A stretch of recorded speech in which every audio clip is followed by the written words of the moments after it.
My name is David Andrew Hill. I go by Andy. My rank is I was Lieutenant Commander in the United States Navy. I continue to do what I needed to do on the ship, and I work towards a qualification path that, for the nuclear power folks, it's really hard to work on those qualifications and stand your watches and do all the other things that you're supposed to do. But I think that everybody measures up to that task, and they know what they're supposed to do. The prototype training essentially trains you how to do that. So when you get to a ship, you know exactly what to do. So as I went through the training program, I went through it very quickly. I actually got some ribbing by some of my shipmates about how fast I was going through the training program, and it was good that I went through it quickly because got another advancement in rank to where I was expected to be a supervisor, and if you didn't have the quals, you couldn't be a supervisor. So my qualification matched my role. So I took on a leadership role very early. We deployed on a Mediterranean cruise. The USS was part of a battle group that actually went on a freedom of navigation operation into the Mediterranean, into an area that the Libyan dictator had Gulf of Sidra, and he basically had marked it off as a line of death, and he had basically warned us that if anybody crossed it, they would pay. And we of course crossed it, and so he actually sent out a strike mission to basically attack the ship. We had a combat air patrol underway at the time, and they did exactly what they were trained to do. We had two F-14s from a squadron that was assigned to the USS responded to the combat air patrol. This was, right after, some really bad press about, that the Navy carriers couldn't conduct rescue missions, they couldn't conduct fire support missions. So when we shot down those two Libyan fighters, it was a real boost not only to our ship's morale, but I think across the entire U.S. Navy. There was a headline that read US 2, Libya nothing, but the important thing was that everybody on the ship store sold out of these US 2 Libya nothing t-shirts in no time at all. So I mean, we were all very proud of that. But more to the point, I think it gave a new president, Ronald Reagan, a lot of clout when it came to international policy.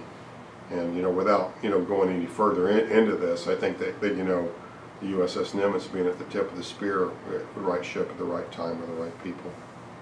We'd actually had made port visits to Naples, and I specifically remember being in Naples of all times at Christmas. And you give up a lot when you're in a foreign port at Christmas.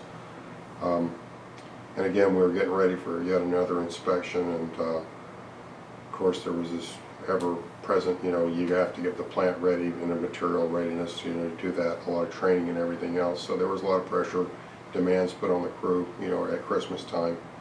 And I recognized right away that was going to be a leadership challenge, and a lot of the people that I worked with rose to that challenge. And there's a lot of people that, if you ask them, would you mind working over your Christmas holidays on, preservation and small valve maintenance and removing rust and just making the place look nice, they would say, it's Christmas, isn't it? It wasn't Christmas for us. It was a 2-week availability in Naples that we took advantage of, so that's what we did. So, but our ship passed the inspections. I would like to think that we were a big part of the ship getting excellent grades and everything else, but it was teamwork. The ship always was teamwork. So I think we were just a part of it, not a big part. So, but we always did what was demanded of us, and essentially I think that we always probably did more than what was required. There was a regime issue in Lebanon at the time. There was a lot of fighting going on in Lebanon. It was very confused as far as whatever international politics were. I mean, again, I still don't understand it to this day, really. I mean, just if you wanted to, I know this, if you wanted to go someplace to get in a fight, Lebanon's your place, but we wound up doing combat air support and close air support missions that we flew off the carrier, and I knew that the Marines who were being deployed in Lebanon They needed us there. You know, I mean, I don't think we knew much more than that. I know that we made some visits to some ports that were, you know, very receptive to have us in. You know, we went to places like Palma, Majorca, Spain. We went to places like, you know, Livorno, Italy. We went to places, you know, like Alexandria, Egypt, that were really good spots to go on liberty, but at the same time, you know, you could see the makings of a lot of,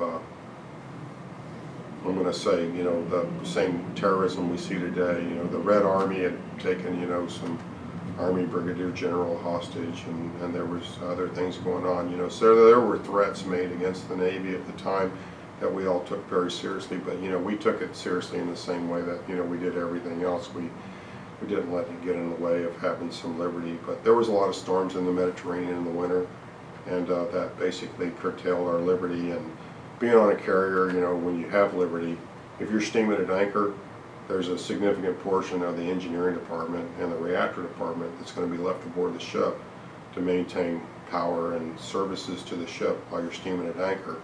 So our liberty wasn't probably as good as some departments, you know. So, but again, I think we understood that was part of the deal.